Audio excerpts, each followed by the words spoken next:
if you lose to that ranked team early in the year, but then later in the year comes around and you go to the championship game, you're like a top 7 team and you beat the number 1 team in the nation and you still couldn't make the playoffs, then that's just problematic.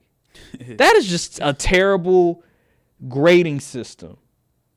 If we're being real about the college football playoffs, because a lot of times with these college teams, the way that they play in the beginning, a lot of times that's not who they are at the end. There was a game yesterday, college football game. By the way, I didn't watch a single set. See, I know you were in high school. You were at the high school game, right? Yeah. But this was a big game. This was Oregon versus Washington. By the way, that line was insane. Bro, it was like, what was it? It was Oregon, right? Oregon minus -9, -10. I'm like, bro. See, that's the thing. Like, if I'm gonna bet a line, it has to be something like so absurd, right? Where it's like, okay, they give it Oregon like 9 or 10 points. I'm gonna bet like Washington like plus something. Or remember the Colorado versus USC game? They gave USC like plus 20 something points. I'm like, man, give me the Colorado points. Give me the plus Colorado points. Those are the only times where I'll like bet for the underdog and stuff instead of betting for the person that's going to win. But anywho, yeah, this Oregon versus Washington game, we have Bo Nix versus Michael Penix Jr. And Washington, they won this game. If you're a QB evaluator, if you like NFL draft coverage, like this is the game for you because these two quarterbacks are going to probably go in the first round.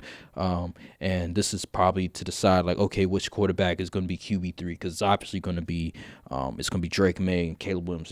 They're top 2. Like, that's consensus. Everybody else is competing for that QB3 slot. And so Michael Penix Jr. and Bo Nix, they are the two dudes that are sort of in that conversation for the third quarterback that's going to get selected. And this game, it was an entertaining game. It came down to the wire. It was 34-31. Washington won this game.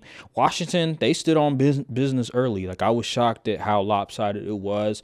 I think Washington was up maybe 17-3 at one point. Oregon, they came back. They sort of made it a game. I think they even may have taken the lead at one point.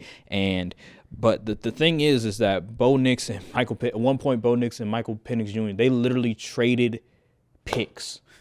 Like, one drive, Michael Penix threw a pick. The next drive, Bo Nix threw a pick. Like, I'm just like, yo, are they going on a mid-off like right now, bro? Like in both of those instances, I'm like, ooh, that was a bad read. Like with Michael Penix when he threw his pick, the pass rush was like coming to his face, whatever.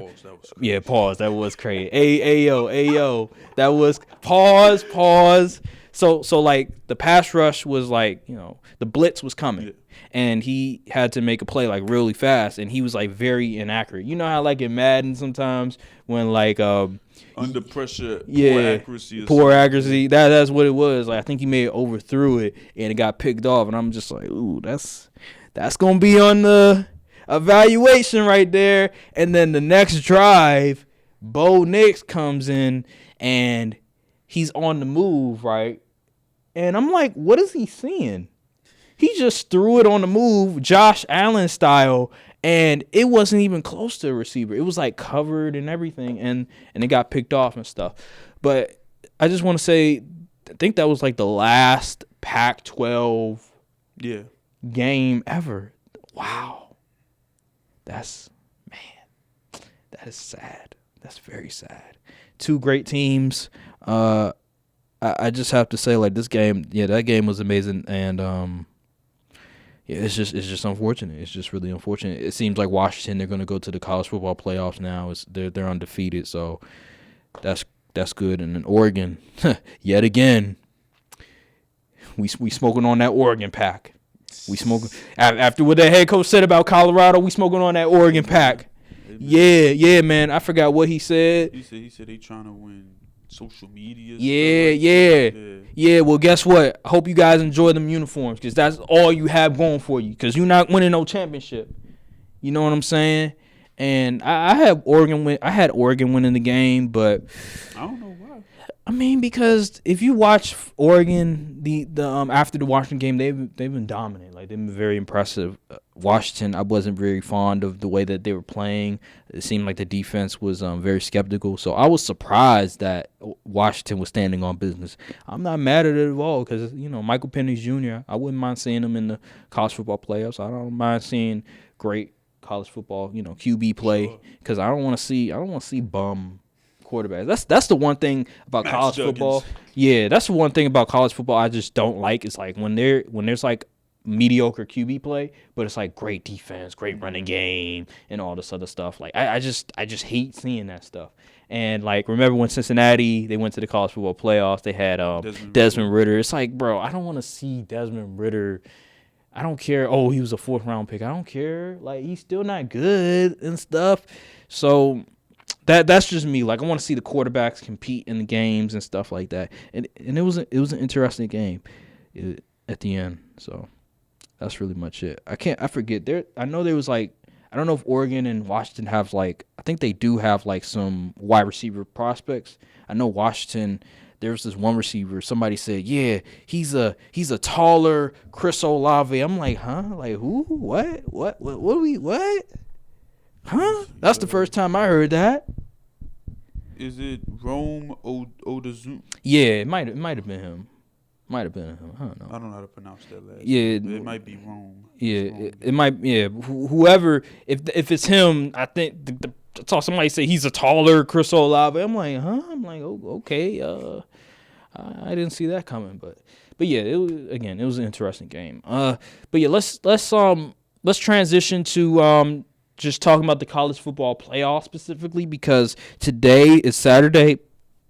All the championship games are happening today, and I just want to get your thought on like what's your prediction on what final teams are going to be representing for the college football playoffs? Final teams, I think it's going to be Georgia, Michigan, Washington, and Texas. Texas. They're currently up 14-0 against Oklahoma State. Yeah. So I mean Florida State could, but they got to win. They have to win though. They got to beat Louisville. And I hate it because Jordan Travis, if Jordan Travis was playing, obviously they would be in there, but and Jordan, I would want to see them over Texas. And Jordan Travis, he's an NFL caliber QB, so it's unfortunate. I don't know where he probably get drafted like maybe 3rd or 4th round, but like it's unfortunate that Jordan Travis got injured and he's going to be out, and then possibly the backup might be out crazy, as well. Man. Another Hendon Hooker situation. I know, right? I just hate to see it, and unfortunately, I don't want Florida State to win because I don't want to see Florida State. I don't want to see Florida State in the college football playoffs against Georgia because it's not going to be an entertaining game. It's going to be a stomp. If Jordan Travis was the starter, then obviously I would love to see Florida State. But because without him, I don't want to see him. I don't want to see that team in the game. And I'll say this: Cam Ward out of is it Washington State? Porter. Did he play for Washington State? I forget. I can't remember. I know he played in the Pac. I think he played in the Pac-12. But Cam Ward, hey man, if you're gonna transfer somewhere, come to Maryland. I'm just saying, or if not, go to Florida. Go to Florida State. But anywho, yeah, Cam Ward, he's the dude. Anywho, yeah. For me, man, Alabama plays Georgia this week. I've watched maybe one Georgia game, and they played a bad team. They played a trash team.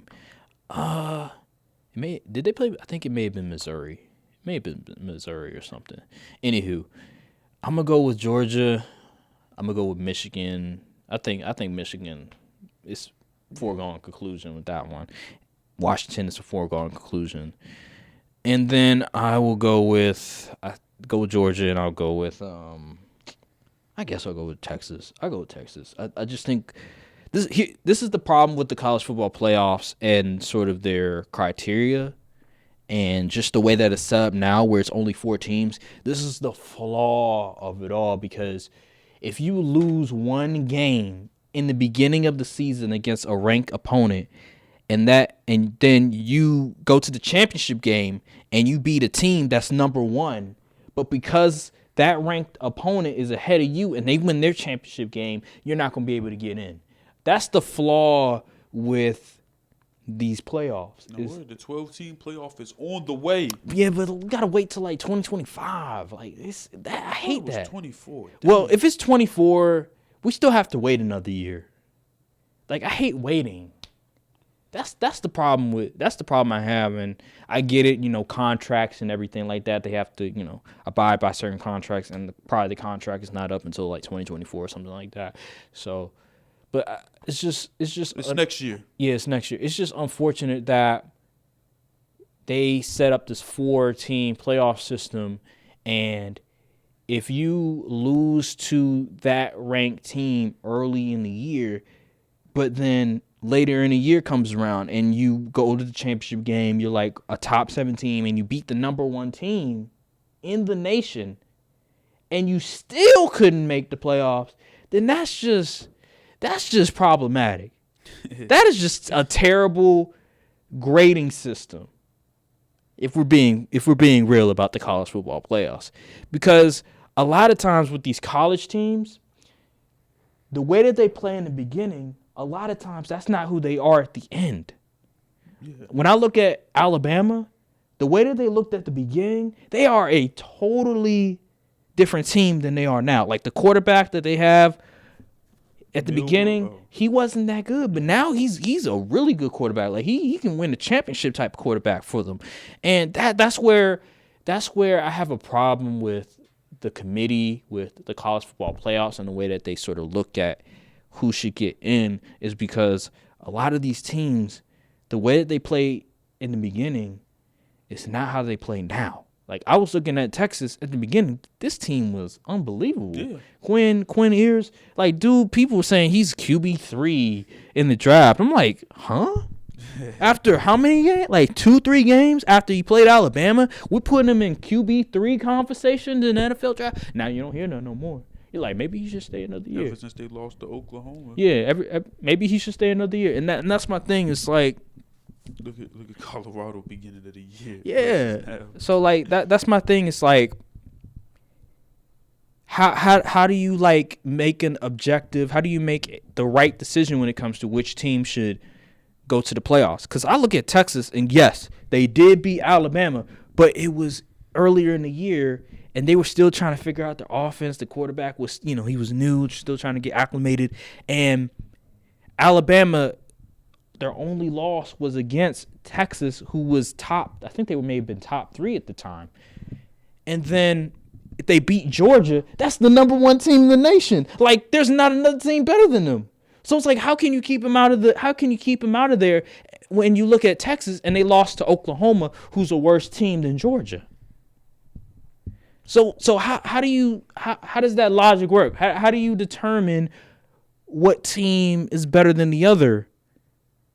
Although, yes, Texas beat them earlier in the season when they were still trying to figure out their whole offense. It's like the NFL. When teams play each other in the beginning of the season, a lot of times those same teams, like one team might not be, they might not be as good. They might be better than they were when those two teams played each other in the beginning of the season. Like, it's the same thing that happens all the time when it comes to a lot of these teams. And I just don't get it. What were you trying to make with Georgia? So I said Georgia. I believe Georgia's going to make it. Oh, okay. I believe Georgia's going to make it. What I'm trying to say is that if Alabama beats Georgia, how can you not have them in the playoffs? Like, that's the number 1 team. I got you. That makes sense. And I understand the whole argument about, well, Texas beat Alabama, but it was earlier in the season and they were still trying to figure out their whole offensive identity. They didn't even know, like, what QB they should start for real. Remember, they benched their QB. Whoever that QB was, I don't even remember his name. They benched their starting QB, and then I think they played what was it? Some Carolina. I forgot what team they played, but they didn't play particularly well. They won the game at the end, but they didn't play particularly well. They were still trying to figure out who they should start at QB, and they finally found the QB. It was the QB, Milroe and stuff like that, who they started in the beginning, and he's gotten it going and stuff like that, and they finally have an identity, and they only lost one game. It was against Texas. So I just don't understand the logic. I'll probably go with Texas, but just based on how the committee is, just Texas. But I think Bama should probably be in. I just think if you beat the number one team in the nation, and the way that Texas lost to Oklahoma, who's a worse team than Georgia, I feel like you have to put, even though Texas beat Alabama, I feel like you have to throw it out the window because it was the beginning of the year. That's just how I look at it, and they were still trying to find their identity. But yeah, it is what it is. Yeah, it is what it is, man, and it's unfortunate. But yeah, I think that'll do it.